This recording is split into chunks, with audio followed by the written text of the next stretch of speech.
Jerningam here. This is Hong Kong. It's kicking off in Hong Kong, as you can see, with tear gas. Hong Kong want to be free. Protesters are kicking off in Hong Kong. You know, people are getting fed up in the world, and this is what's happening.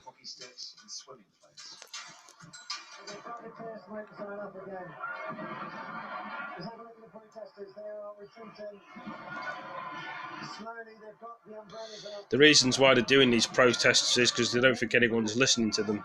The government are not listening to the people, which is kind of a shame, really.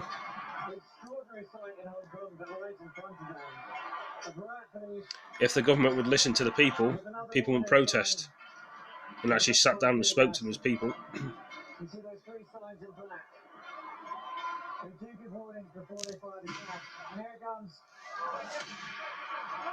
You know.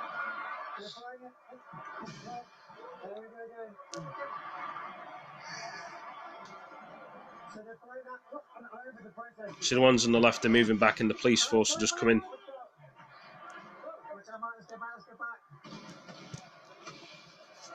Protesters picking up the canisters and firing it back towards the police, towards us.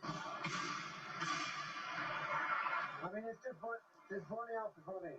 The weapons for the police turn desperately back on them. Let's see, we're going to move past this gas, because we're right in the middle of it. Just keep going, just keep going.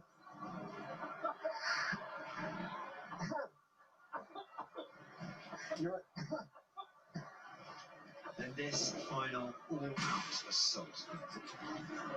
Okay, the police have dropped to us. They've got tear gas here. Stay with me. They are getting stuck in back there.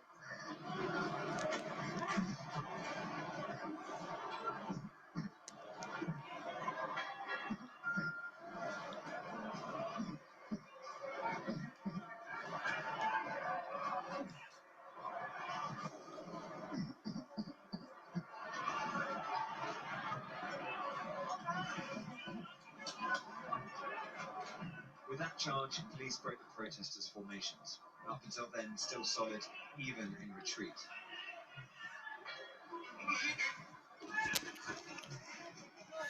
In the aftermath, injury and arrests. So a lot of people are sick of things in the world.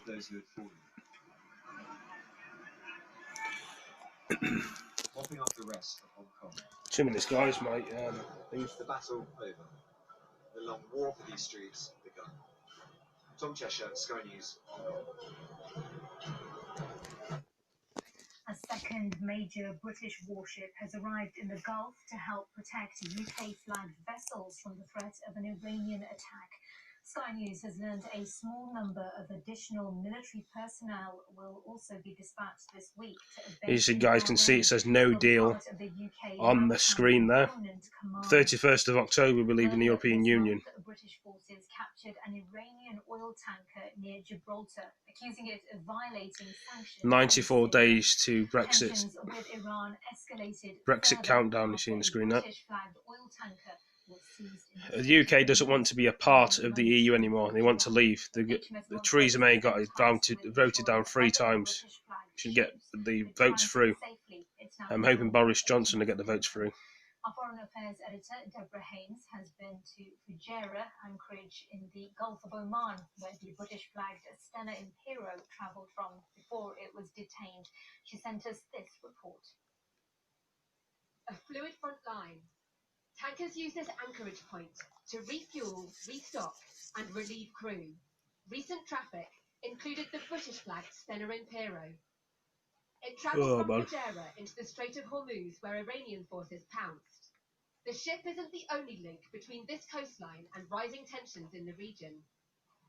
The first flare-up of violence in this Gulf crisis happened here in these waters of Fujairah. On the 12th of May, 4 tankers were targeted in suspected limpet mine attacks. And so Boris Johnson's like Winston Churchill. Tehran denies involvement, but crews on tankers like this one must surely be on a heightened state of alert in case the same should happen again. The increased risk doesn't seem to have affected business. We saw dozens of tankers bobbing around on what's effectively a petrol station for ships.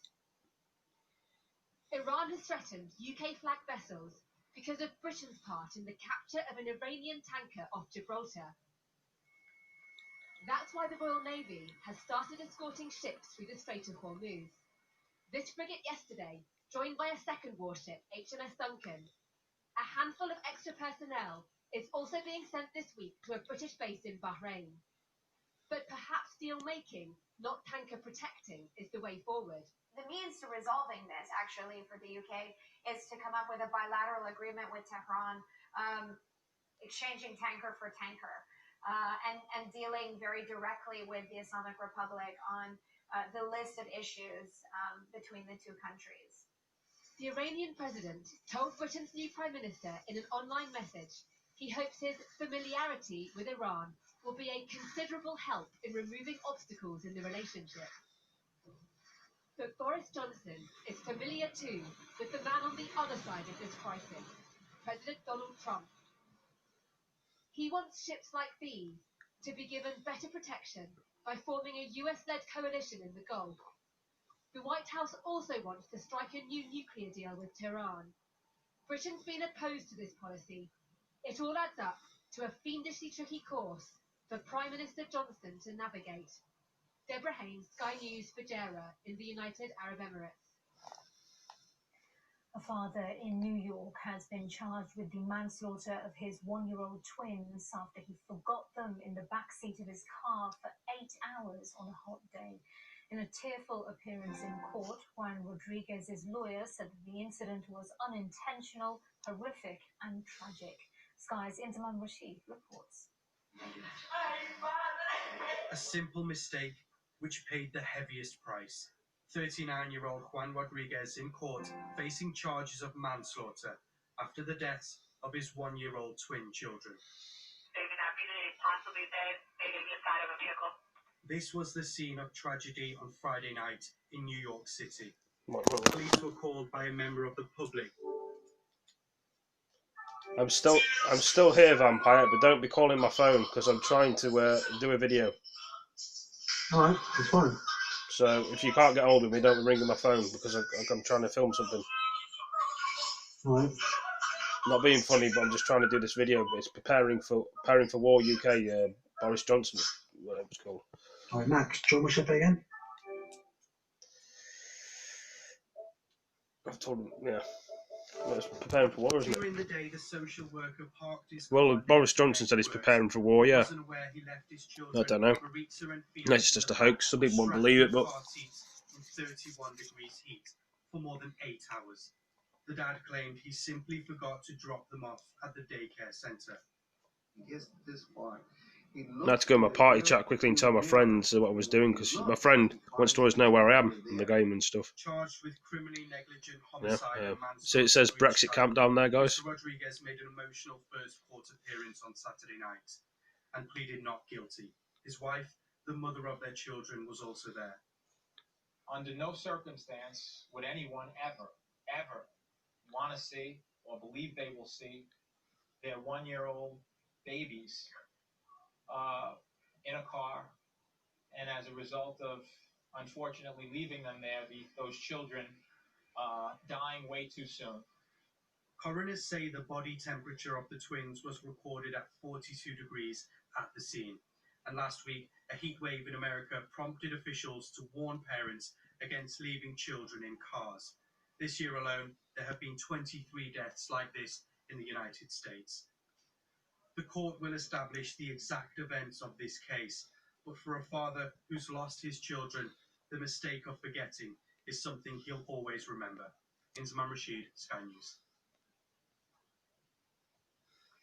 Now, a Colombian cyclist has made history, becoming the youngest person to win the Tour de France in more than a century. Egan Bernal, who's 22, grew up in a tiny mountain town in the Andes, more than 8,000 feet above sea level, honing his cycling skills at altitude. You see, the thing is with Sky News, it repeats itself every hour, the same programme. Was at the finish line in Paris. At 22 years of age, Egan Bernal is the toast of the Tour and South America's latest sporting hero. He is the youngest winner of the Tour de France in 110 years of cycling, and the first ever from Colombia. A a country that is obsessed with cycling. His exploits in this tour, the most open in decades, brought thousands of his compatriots out onto the streets of Paris to celebrate. Very important for our country because it's not just one victory, it's like the new face of Colombia that we want to promote for all the world. It shows a different reality of what people can see of Colombia. So that's what I'm the most proud of, that people can see a different thing. I can imagine Colombia now, it's crazy, everybody's very, very pro, everybody's happy there. There were wild scenes back in Colombia too, as the country embraced its latest sporting hero. Bernal is a prodigiously talented young rider who was brought to Team Sky by Sir Dave Brailsford before it became Team Ineos. His win is the 7th in 8 years for the British team. There had been none in the first 98 years of the Tour de France. Well, the French had been hoping for a homegrown winner, but instead that's the phone. it was left to the See, that's the Colombians phone to cover, see? battle on the Champs-Elysees. Well, there hasn't actually been a French winner of the Tour since 1985, and with Chris Froome determined to make a comeback from that awful crash. And he Well, I really don't know. Next year, this team will boast 3 winners in Bernal, Froome, and Geraint Thomas, who finished second this year. It is quite a conundrum. It can be, yes. All that talent in one team. But what's certain, at 22 years of age, Egan Bernal has the world of cycling at his feet. Enda Brady, Sky News, on the Champs-Elysees. A prominent Russian opposition leader and fierce Putin critic has suffered an acute allergic reaction in prison despite not having any known allergies. Alexei Navalny presented with severe swelling of the face and skin redness, his spokeswoman said on Facebook. Navalny is currently serving time in prison for calling unauthorized protests against the exclusion of several candidates from local elections later this year. Police in Northern Ireland have released pictures of 2 devices they say were planted in Craigavon in an attempt to kill officers. Police say the devices were set up to look like a mortar round that had been fired, but they were designed to explode if they were moved. Officers had been called to the scene that night amid reports of a loud bang that police believe was staged. A British teenager who said she was gang raped in Cyprus has been arrested after investigators dismissed her claims. The 19-year-old could now appear in court accused of making a false allegation. 7 Israeli teenagers who were detained over the incident in the resort town of Ayia Napa have now been released.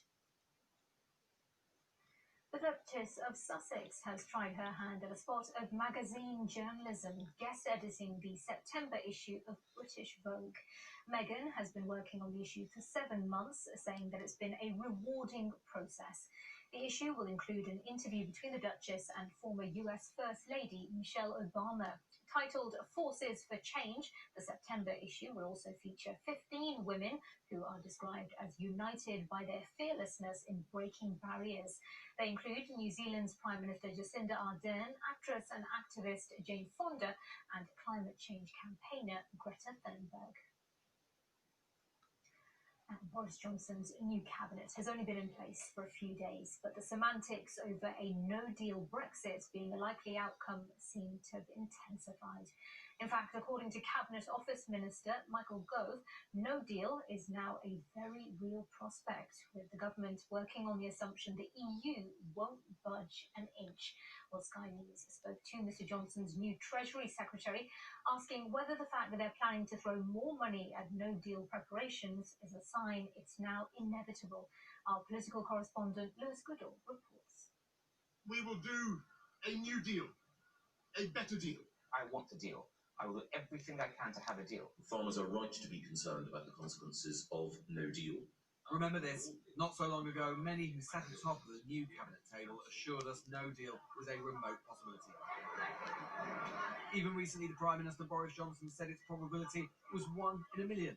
Well, now, Michael Gove has said the government's working assumption is that we will leave with no deal at all, and no deal preparation, once again, is being stepped up. Have you given up for a deal with the EU, Mr. Gove? Have you given up for a deal with the EU?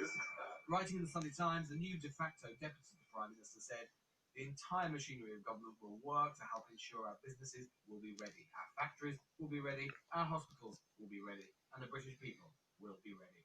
The comments were echoed by the new Chief Secretary to the Treasury.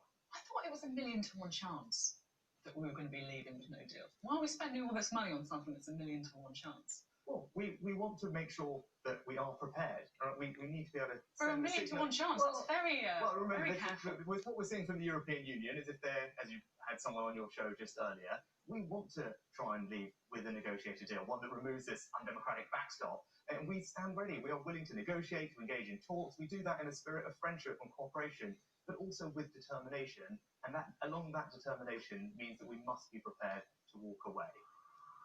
More than that, the Sunday Times has been briefed that Boris Johnson is to set up a so-called war cabinet, a small group of ministers to meet regularly to prepare for no deal. To put, the briefing goes, the country on a, here's that word again, war footing. But a war footing against whom exactly? For the only supposed enemies to fight are our closest allies, and they're not shifting. They think the withdrawal agreement they already negotiated was a balancing act, and that they won't be cowed into giving further concessions. There is the withdrawal agreement, which is on the table, which has been negotiated and signed by the previous government, or there is a no deal. Let me say it clearly, there is nothing in between, because you have the British Parliament, but we have the European Parliament, and we would not ratify a withdrawal agreement without a backstop. If neither the government nor the EU moves, then we are heading for a huge political showdown in the Commons, where anti-no-deal Tory MPs will be forced to choose between their beliefs and their party. Winston Churchill statue. Depend on the Labour leader. If he's trying to take us out on a no-deal Brexit at the end of October, we will oppose that. So can you guarantee that you'll call a confidence motion before we leave the EU in October? I can guarantee you this, we will do everything to prevent a no-deal exit, and we'll do everything to challenge this government, and we'll do it at the time by choosing. Throughout the summer, there will be much from this building about preparations for no deal. But beware. Because there's only so far that they can actually prepare us for no deal. If no deal actually takes place, there are certain things that definitely will happen. There will be extra tariffs on certain goods. There will be extra checks and bureaucracy at borders. There will be extra friction for businesses trying to do trade with the European Union. These are certainties. So prepare to hear a lot from Downing Street about how much they'll be preparing us, whilst being aware also of how little they can actually do in certain areas. Prepare to hear more about war cabinets too, of battening down the hatches of the Blitz spirits, Johnson invoking his great hero Churchill. But remember that war was thrust upon Churchill and the nation. No deal, by contrast, would be a choice Johnson makes for all of us. Lewis Goodall, Sky News, Westminster. And on Thursday, voters go to polls in the Brecon and Radnorshire by-election. Those polls will be closing at 10 p.m. on Thursday evening, and we'll have full coverage from News at 10. And then Sophie Ridge will present a special programme from midnight. Stay with us here on Sky World News. Coming up in the sport, the world's top-ranked golfer has continued his remarkable 2019 season.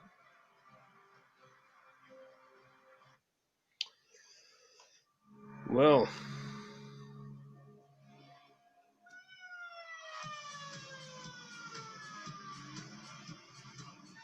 Afghanistan, 15 people capped by bus for employment lapsed.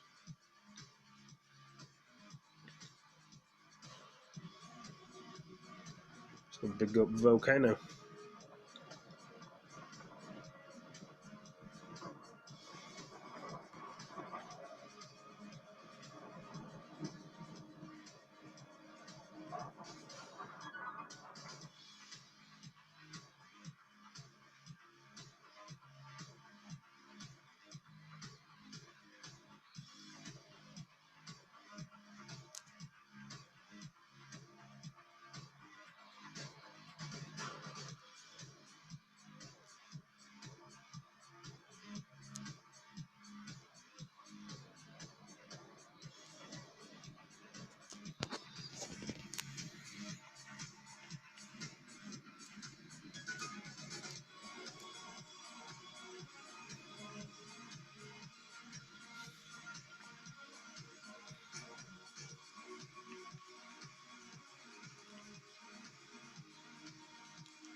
Welcome back. Time for the latest sports news now with Jenna.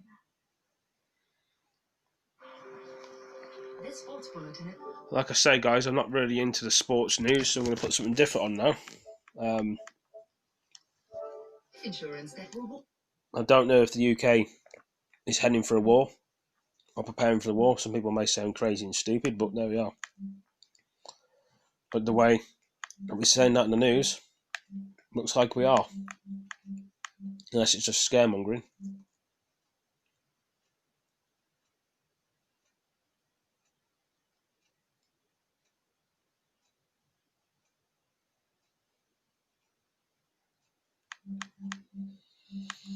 So, who knows? Is the UK preparing for war? I mean, if they mentioned it on the news, we're preparing for war. That's just said today.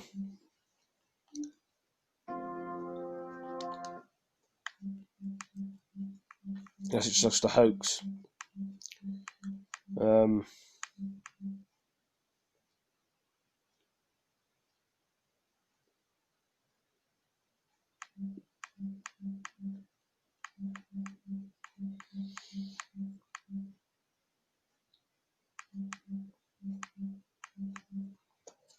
Is the UK preparing for war with no Brexit deal?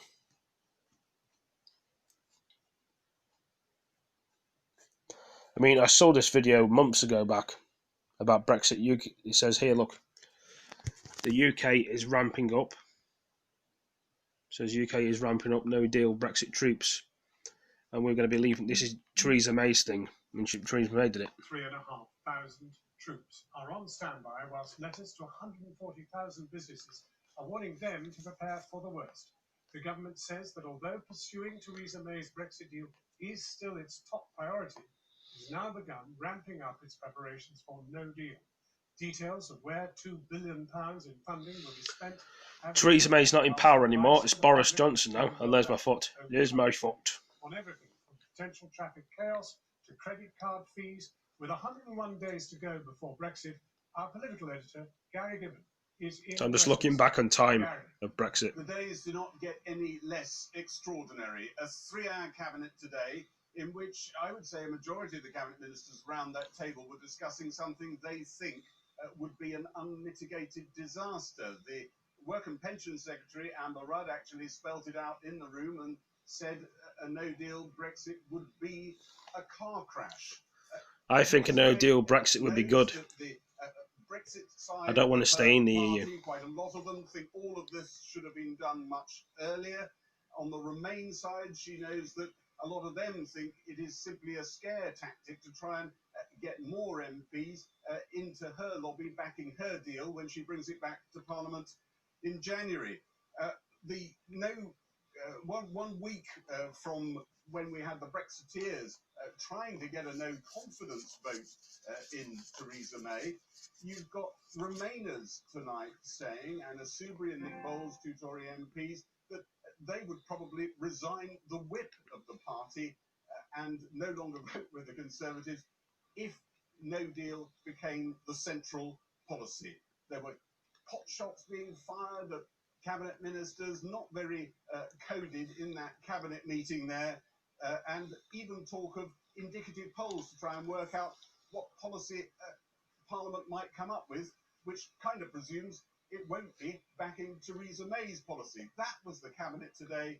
Another day in the extraordinary life of this battered government and the Brexit project. With 101 days to go to Brexit, Cabinet today agreed to implement full. I'm just showing you guys going back in time that we thought we were leaving Brexit with Theresa May, and this is what the video is. And now we've got Boris Johnson's video. Foreign Secretary in August described as a mistake we would regret for generations. Just Jeremy Hunt has just gone past. Crazy. The Work and Pension Secretary has said is unthinkable.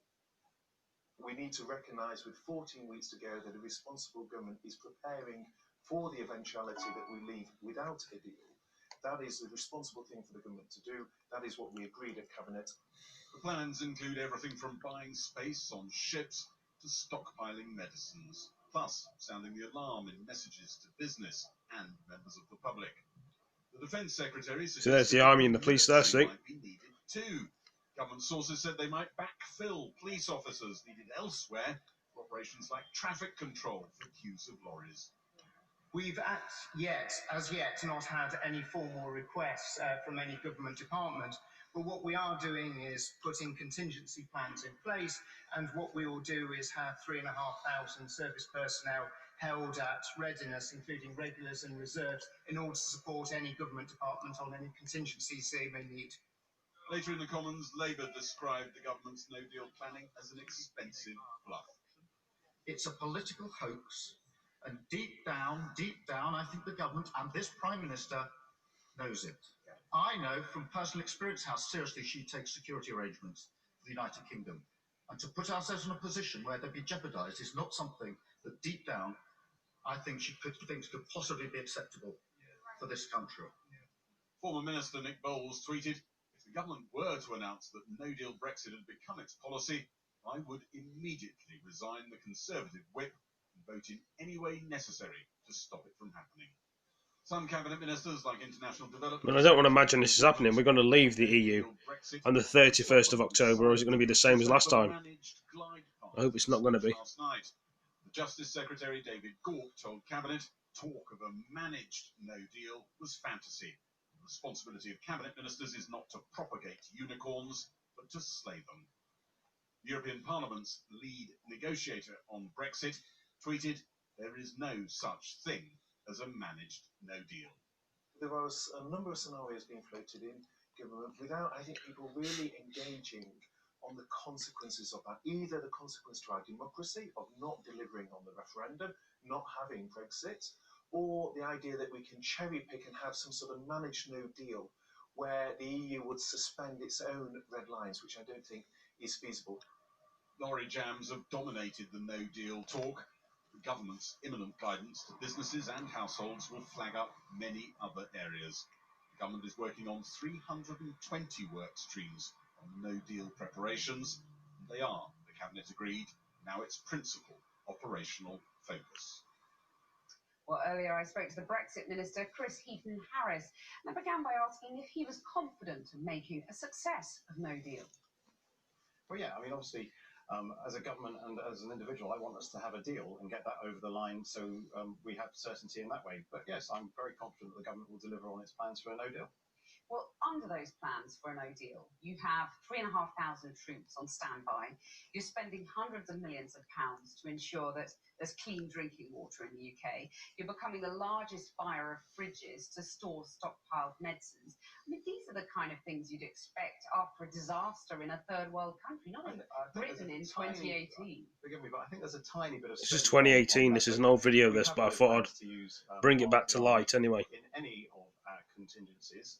Let me just pick you up on that point. The Defence Secretary told the Commons that 3,500 troops were on standby if needed in a no deal. That's not spin, that's a fact to the Commons. No, that is, you're connecting two things. There are absolutely no deal plans where we need the help of the army. But they're there. we They're don't on need them. standby. These are the kind of things you would expect after an earthquake.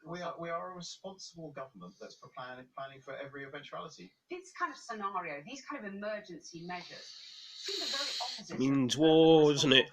Is what it means. Today, the EU Parliament's chief negotiator said it was the height of irresponsibility. Well, I'm sure you're saying that about the European Commission's no-deal planning as well, or not, maybe in Guy's case. But no, we have a deal on the table. We've negotiated a really good deal for the country. We want to get that over the line, and so there's some more work being done on that.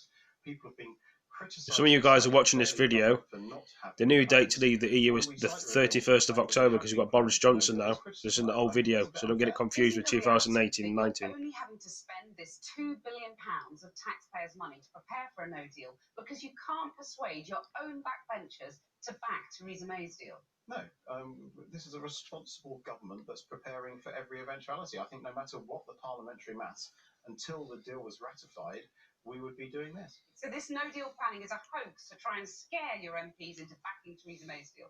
No. Tell me why not? Well, because it isn't. Do you accept that Brexit will cost us? Any Brexit plan will cost us more than staying in the EU. Dozens of companies are moving part of their operations out of the UK in preparation. This is happening now. Brexit is costing us now, and it'll cost us more in the future. So in every forecast, in all the Treasury forecasts, in every situation, our economy was growing in the future. But not as much as if we'd stayed in the EU. But I think you'll find we had a referendum where more than 1 million people voted to leave the European Union than voted to stay in. But did they vote to be poorer? People. People voted to leave the European Union. That's what this government is going to deliver. Regardless of if it made them poorer. They knew they wanted to leave the European Union. And even if it made them poorer? No, the economy is going to continue to grow in every Treasury forecast. But not as much as if we stayed in the EU. Well, there you go. But how can you be so confident that people are happy to leave the EU now? Why not put it back to the test, put it back to the people? Well, I think you're kind of running round in a circle to answer your own question. If we were to go down that route, it would mean, the process for a second referendum would take more than 6 months. That means we would have left the European Union without a deal, which is probably not what people who are calling for a second referendum might want. I noticed you just can't say one way or the other whether it's a price worth paying. To leave the EU, and that will make us all poorer than if we stayed in the EU. I don't recognise your concept, because I actually think we've got a bright future outside the European Union. The Bank of England scenarios say that we will be poorer than if we stayed in. Yeah, and Treasury forecasts occasionally haven't been exactly as accurate as people would have liked them to be. Why are you so frightened to put back all the options to MPs? I don't think we are frightened. I think we've passed legislation that detailed this process that MPs voted for. We're going through the process. We now have a deal on the table that guarantees the certainty, removes some of the fears that you've expressed in your questioning. And I'd like to think MPs will vote for that deal. But the legislation was set out over a year ago. Chris Heaton-Harris, thank you very much. My pleasure. Rebecca Long-Bailey, the entire body politic is in the dock tonight. I mean, here we are with an emergency planning now going into action for a no-deal Brexit, which business is saying is going to be utterly catastrophic. Well, it will be utterly catastrophic, but it's absolutely diabolical that after 2 years of botched negotiations, we find ourselves in this position. What we've set out... It's taken them a long time to come to a decision to leave the EU. A permanent customs union deal with a right for Britain to have a say in future trade deals, a strong single market agreement, a floor under existing rights and protections, but a guarantee that we would make sure that we went beyond those rights and protections. And we think that there would be a consensus within Parliament for that. We've had various parliamentarians from all parties discussing various elements that are similar to our proposals. How many of these people have been in Brussels trying to see whether any of these things were remotely viable? Well, exactly, but we haven't been given the opportunity to put these options to Theresa May, and that's what the withdrawal agreement debate was supposed to do. What happened was she splintered her own party, and then Labour's actions united it. The Tories are now tonight more united than they've been for the last 2 months. Well, I wouldn't say that by any stretch of the imagination, and Theresa May It's just is in a very Channel 4 news. situation. But ultimately, she needs to put her party politics to one side now and give Parliament the opportunity to debate her deal before the Christmas recess begins. The truth is, the Labour Party's in the dock too. You have failed the people by failing to come up with some real viable alternative. And at the same time, you have been calling for an election, which you've not been able to get. You've been calling for all sorts of measures that you've not been able to get. And you've then not even been able to get a motion passed criticising the Prime Minister. Well, look, no, that is simply not true. We don't want parliamentary theatrics. We want to see a meaningful vote on Theresa May's deal, and we want the opportunity to sit down within the Houses of Parliament as adults and discuss all the viable options that could be available to take our negotiations forward. But if you go out into the country, you find that Labour's message is so confused. Nobody knows what you really stand for. You're not sure whether the leader's in favour of anything. And you have this situation in which, to be quite honest, Labour is now no higher in the opinion polls than the Tories. What's confusing about saying that we want to have a strong customs union deal with a right... We don't want a customs union. We just want to leave with a deal. Respect the referendum. For 2016. No, in 2019. That's what people want. They don't want to stay in. Pro-Tory one. we've got a situation in which the government is now going for emergency planning. We've got 100 days to go. Where is Jeremy Corbyn tonight, and what is he saying? Well, the thing that angers me about the emergency no deal planning situation is that consistently, Jeremy Corbyn's a waste of time, in my opinion. Labour. She's trying to engineer the option of it being a choice between her deal and no deal. There is no appetite within Parliament for no deal. You're putting on a very courageous front here, but the truth of the matter is it's Jeremy Corbyn who should be doing this tonight. He's nowhere to be heard. Jeremy Corbyn has been speaking to the press. He's been taking forward our arguments within Parliament.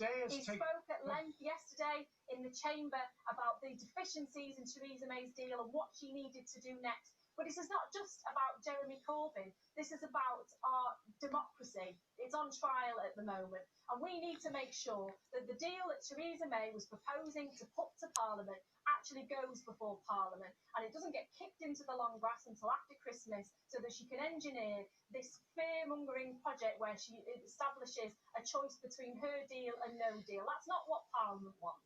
I don't think it's what the people of Britain want. They want a good deal that respects the referendum, but puts the interest. Yep, we want to respect the referendum. Rebecca Long-Bailey, thank you very much indeed for talking to us. The front line of a no-deal Brexit is Dover, the critical gateway of trade between the UK and Europe. Today, the biggest customs firm inside the port told this programme that crashing out of Europe without a deal would create Armageddon, as a quote, for the United Kingdom, warning that Dover had no chance of being ready to cope with the millions of additional checks. Our business editor Siobhan Kennedy has this.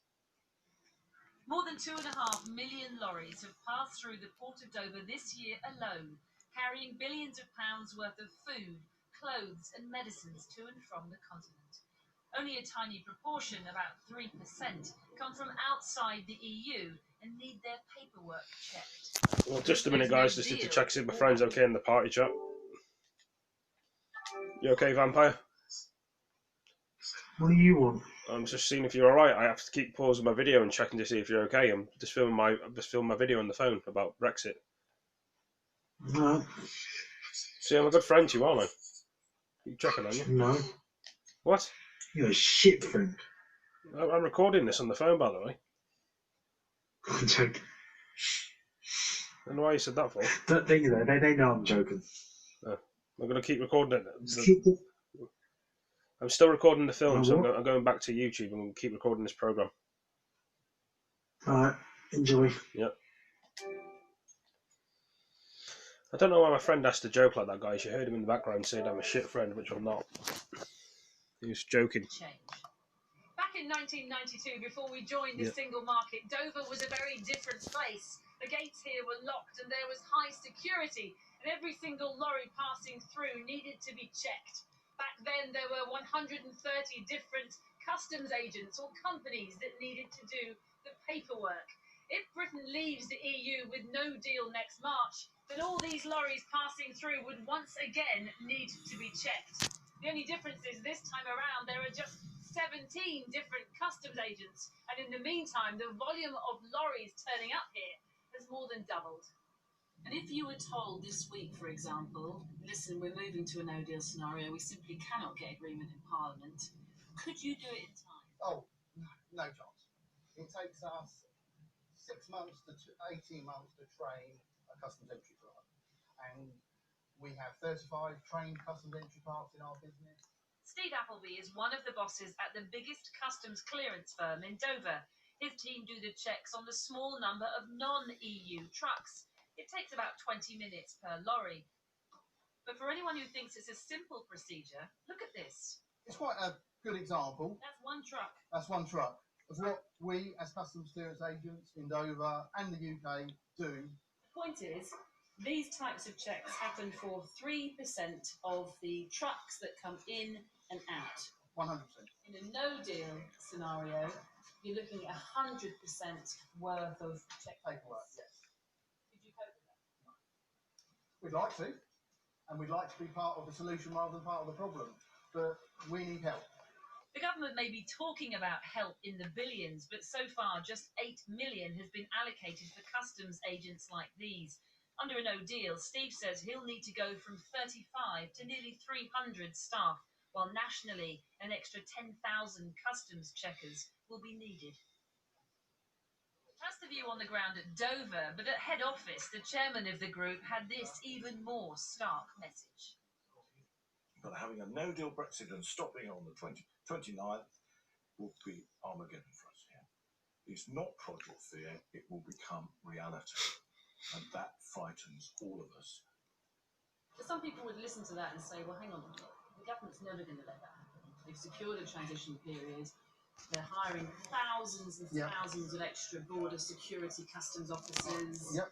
And they're planning for all these types of scenarios. And unless they're training them to do the job that I do today and agents around the country do, they cannot do the paperwork. So their only option they would have is to open the doors and let it in and worry about the consequences down the line. For Nikolai, the driver with the wad of paperwork, it's not plain sailing. The supposed 20-minute check on his cargo of clothes bound for Switzerland raised a query, which means he'll likely be held over for several hours. Day-to-day disruption Dover can accommodate now. But if there's a no deal on the horizon, he could find himself at the back of a very long queue. Siobhan Kennedy, Channel 4 News in Dover. Don't book a holiday after March the 29th if there's no deal. That was supposedly a leaked government warning, although it's since been denied by the Transport Secretary as categorically untrue. But for businesses which use air transport to courier their goods, the outlook is even less certain. How will companies that have only ever worked in a customs union cope with the potential extra levies and paperwork they needed to carry on? Our Home Affairs correspondent Darshna Soni is at East Midlands Airport, the second largest freight airport in the UK. Darshna. Well, it's a very wet and windy airport here this evening, Kathy. But if you're thinking of jetting off to warmer climes after the end of March next year, should you go ahead and book your holiday or not? Well, according to the Transport Secretary, the message is keep calm Instead of rhymes. flying. You're seeing my feet. My feety feet. What could happen under a no-deal Brexit? Warnings about huge queues at customs, about planes not being able to take. I know you guys can keep seeing my feet, about lorries being stacked but on the nearby everybody has M1. feet. Despite his optimism, bosses here say that a no-deal Brexit would be damaging for the economy, although they say they're prepared for any eventuality. Some 5 million passengers use this airport every day, but it's also the country's second biggest courier freight airport. What will happen to all those goods that find East Midlands Airport after next March? We've spent the day trying to find out. Another plane load of cargo lands at East Midlands Airport. If you've ordered your Christmas presents online this year and they're coming from a European warehouse, the chances are they'll be arriving here. From up here on the control tower, you get a sense of just how much freight this airport deals with. 1,000 tons of goods come in and out of here every single day. It's second only to Heathrow, and 80% of that trade is with the EU. But what will happen to all that freight after Brexit? Yeah, I'm worried for both road and air freight shipments. There's a certain amount of administration that's needed to happen to get an import into the country and to get an export out of the country. And at the moment, the skill levels aren't there, software's not in place, there aren't enough customs experts in our country to handle that. Tony Shalley runs a freight forwarding company, one of hundreds that use this airport. A typical parcel into Milan from this airport, the delivery tomorrow can be £25–30. Because there's no customs. You put customs on that, you put VAT and duty, it could be £60–70. And so what are you telling your customers? Prepare for the worst. And they are preparing for the worst behind the scenes at this airport, we're told. The managing director recently warned of queues of lorries potentially jamming the nearby M1 because of new customs requirements. But the government has played this down. At present, any EU airline can fly anywhere in the European Union under the Open Skies Agreement. A no-deal Brexit would require new aviation treaties, something the Transport Secretary has insisted can be quickly arranged. The government has denied an apparent leak from the civil service, warning that the public shouldn't book holidays after March 29th next year. But are there assurances enough to convince passengers here? The problem is going to be in the border if you cannot demonstrate you have a work or you have a regular situation. But for the companies to fly, I think it's fine. They are selling tickets still, so. So you're not worried about that so much, it's what will happen at the border if there are increased checks? Yes, it is. Mrs. Wilson and her husband regularly fly to their home on the Costa Blanca. We don't know, really. We don't know what position we're going to be in, really, when we're in Spain. But no, we don't know what's happening, do we? And is that a worry? I would say so, yes, I would say so, because our retirement was built around, you know, having a place in Spain. So, yes, it is a worry to go over. Yeah, we just hope the deal is good for us. For now, the Wilsons say they'll keep booking their flights to Spain. But like the rest of the country, they can only watch and wait to see what happens in the 100 days ahead. Darshna Soni, Channel 4 News. Darshna Soni at East Midlands Airport. Now, joining us now from Westminster is the former Business Minister, Anna Soubry. Anna Soubry, you've probably heard him, the shadow, he's the shadow Brexit Minister, Keir Starmer, saying this is a political hoax. It's not going to happen. Well, I hope he's right, but he's got to get his party in order and step up and be a proper and effective opposition. At the moment, they are not behaving like that. In fact, the only thing Jerry Corbyn actually achieves is, one, in uniting the Conservative Party, and secondly, turning our mess into his mess. But you're saying that if this does happen, they'll have you as an opposition to deal with. Oh, absolutely. I mean, this is the most, it's almost outrageous that the Conservative Party, which is traditionally and rightly so, the party of business of all sizes, from all sectors, finds itself in the quite disgraceful position of even contemplating such a thing as a hard Brexit. I'm afraid to say the Prime Minister has made, and her government and her cabinet, a number of big mistakes. And one of them was to tell the British people that no deal was better than a bad deal. Well, not only has the Prime Minister come back with a bad deal, now she's actually preparing for no deal. She should immediately take no deal off the table. It is being used, I'm afraid to say, to make some of my colleagues, almost to blackmail them politically, to say, oh, well, if you don't want this dreadful thing called a no deal, which we actually said to you we shouldn't fear, but actually, of course, we should fear, then you must vote for Theresa's deal. And I say, no, start being honest with the British people. No deal is a complete disaster. It is the worst deal imaginable. Get it off the table and square up to the British people. Nevertheless, they're planning for it, and if it happens, what are you prepared to do? Oh, I'm not going to hang around in the Conservative Party by keeping on with the whip if we embark upon this madness, and I know I'm not alone in that. Dominic Reeve has said the same. My colleague Nick Bowles, who I was talking to, which is why I was slightly late getting to you, so do forgive me. But he's made it very clear. This is the stuff of complete madness, but it's deeply, profoundly irresponsible of the government to be making these plans when it can clearly take no deal off the table. Well, It's also costing your viewers billions of pounds of money that could be much better spent, frankly. Can you just clarify for us, Anna Soubry, what has happened today? There's been this explosion saying, you know, that we're now facing Armageddon, quoting this man running the docks down in Dover. Armageddon. I mean, why suddenly today? Well, to be honest with you, John, some of us, and I know Channel 4 News is one of the best, if not the best broadcaster on this. We have, of course, here's the thing, I'm not going to disagree with that. In all seriousness, you know, some of us have been talking about these things.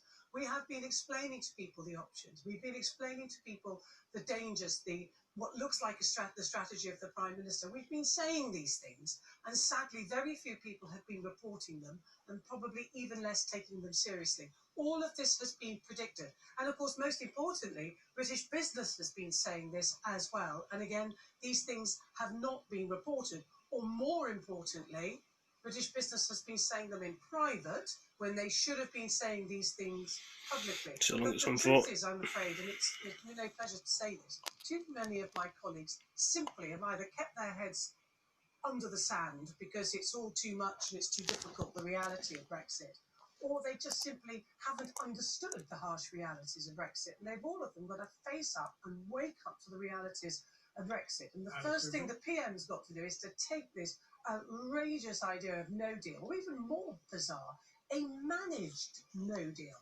off the table. It is very bad. Thank you very much for talking to us. And just to say, the Institute of Directors have gone public today, saying it would be a catastrophe to happen. Well, across the UK, farmers are also worried about the prospect of a no-deal Brexit, with unions warning it could be disastrous for British agriculture.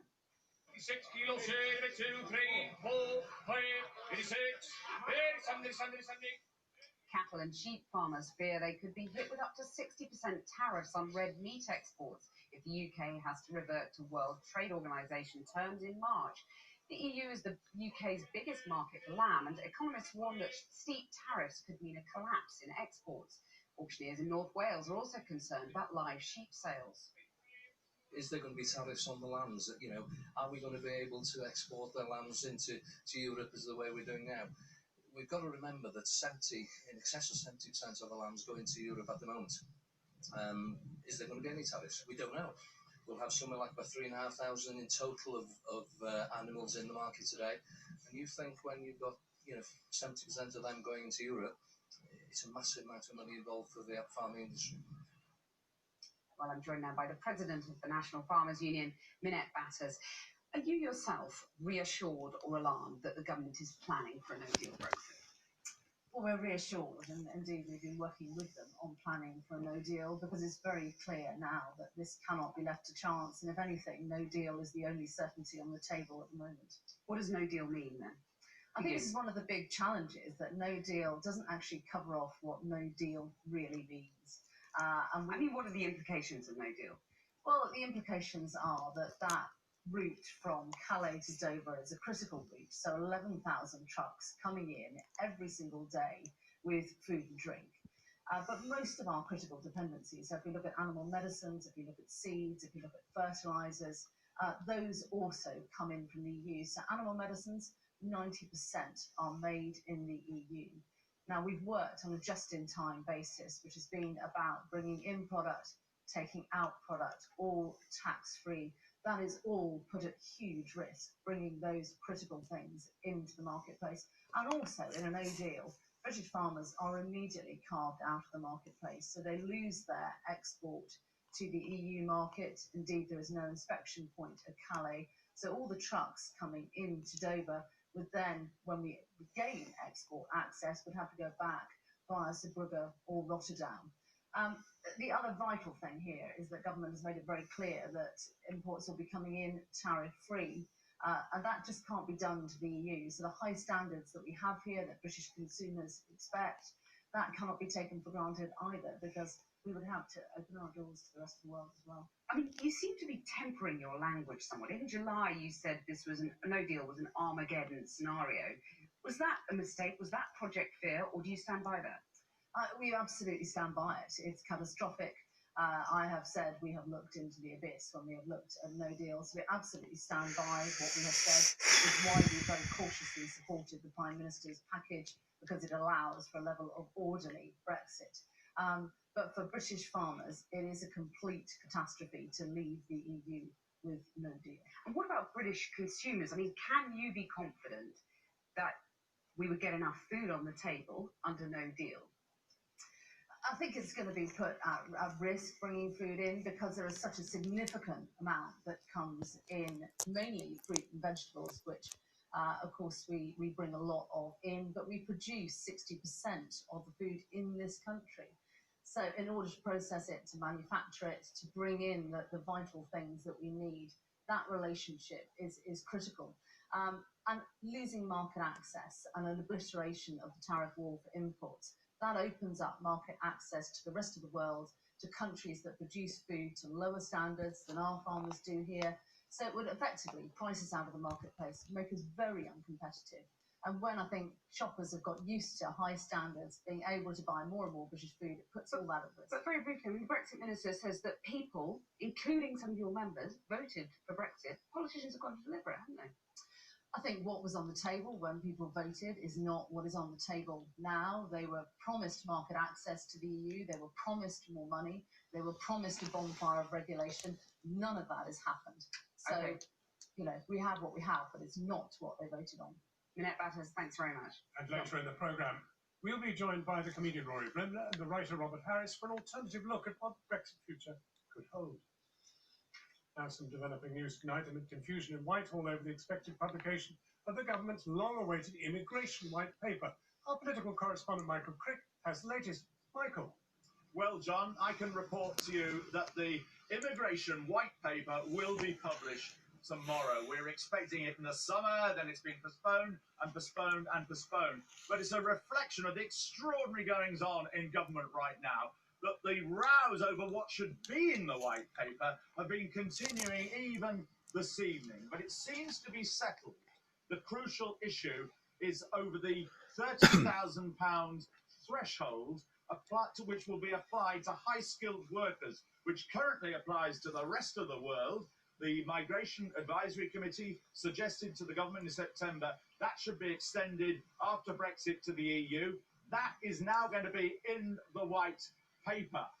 The row's been going on between the business department, who aren't very happy about that being in there, and Downing Street, on the other hand, with the Home Office in the middle. But I'm told that nonetheless, the £30,000 figure might be in the white paper, but there is going to be some further consultation on this. The trouble is they're going to have to hurry up over that consultation, because if there's going to be no deal, then some pretty detailed legislation needs to be passed before Brexit Day on the 29th of March. Well, that was a long video, guys. I did 50 minutes of that, or 39 minutes. I did it all together. So this is more. We're going back a bit in history at the minute. What's stockpiling? That's what it says there. Launching airstrikes against Islamic State from a base in Cyprus. Protecting commercial ships passing through the Strait. These videos, what I'm showing now, are a bit shorter. Defending the Falkland Islands. Key tasks carried out by Britain's armed forces that could be affected if a no-deal Brexit obstructs the flow of supplies to troops overseas. To counter the risk, the Ministry of Defence has started stockpiling extra food, fuel, spare parts, and even ammunition. It is important for the country, very important. For the general who commanded British forces to victory against Argentina in the Falklands, it's sensible military planning. Without ammunition, without food, the whole thing comes to a grinding halt. We're back in 2 minutes, guys. I'm just going to be getting myself a drink, a pop, and then we can keep filming. The film thing. Yeah.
Right.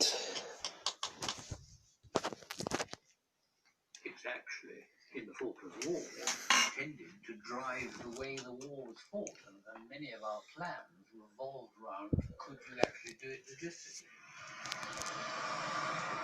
This small port, used by the military in Southampton, offers a guaranteed route for supplies in and out of the UK if commercial ports experience delays. Teams trained in handling freight could help transport extra material to Gibraltar and Cyprus if required. A number of military personnel have already been moved from their normal jobs to focus on no-deal preparations. This isn't a sign that defence chiefs believe there will definitely be problems, but it is evidence of the need for the armed forces to be prepared in case there are any disruptions.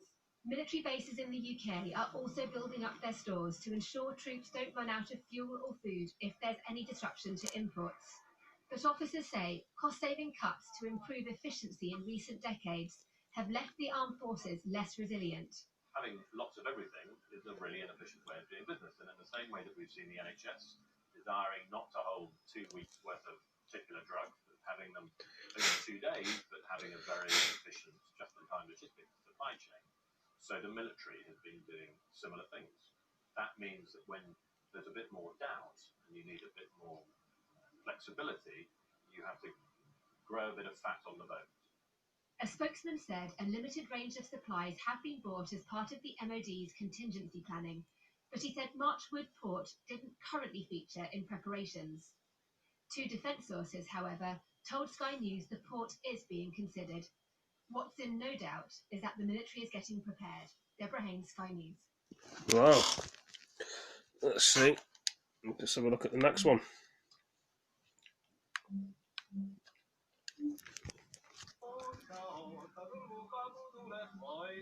Slow and song on the streets of Tallinn, where there's little doubt about the top defence priority, deterring the threat posed by neighbouring Russia.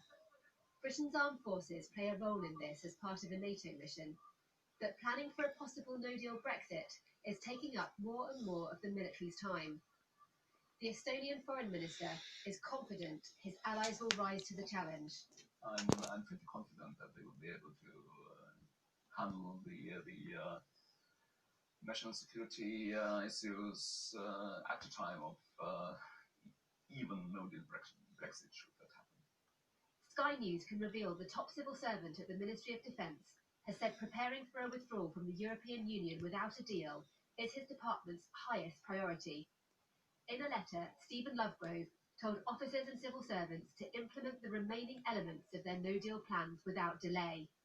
Details of the military's contingency preparations include selecting around 3,000 soldiers who will make up most of the 3,500 military personnel ready for no-deal duties. Some of these troops could already be on alert to respond to a military crisis overseas. Military facilities might be required to store freight or accommodate extra personnel. And the return of more than 6,000 soldiers and their families from Germany could face disruption, though the MOD says there are currently no delays. It's understood the armed forces will conduct a number of war games to test their readiness for a no-deal Brexit in the coming days, while also continuing to defend the UK and its allies from security threats. Personnel are due to travel here to Estonia this summer to take part in the Joint Expeditionary Force exercise. That plan will go ahead even if troops are still needed back home to deal with Brexit issues. The strain could show, however, if the UK is forced to face multiple demands at the same time. This could be in the form of Brexit disruption, a terrorist attack, and an emergency abroad. The Ministry of Defence says plans are being prepared to ensure a no-deal Brexit doesn't affect the military or its commitments, including in Estonia. Mr. Lovegrove's letter, however, reveals some areas of MOD work may have to be delayed. European allies will be watching to see what happens next. Deborah Haynes, Sky News, Tallinn. Well, this is how it is sometimes in the world. Like I say, guys, I hope you all enjoyed this video. And before we end the video, I'm going to show a bit of Boris Johnson's work, I think. The next video. I don't know if it's going to fit in this video. It may do.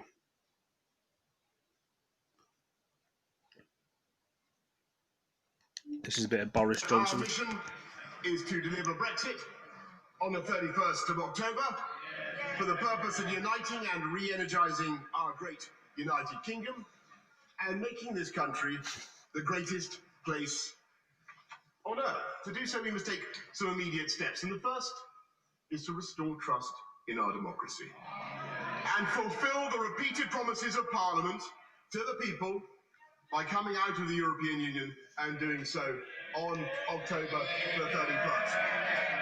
I and all ministers are committed to leading on this date, whatever the circumstances, and to do otherwise would cause a catastrophic loss of confidence in our political system.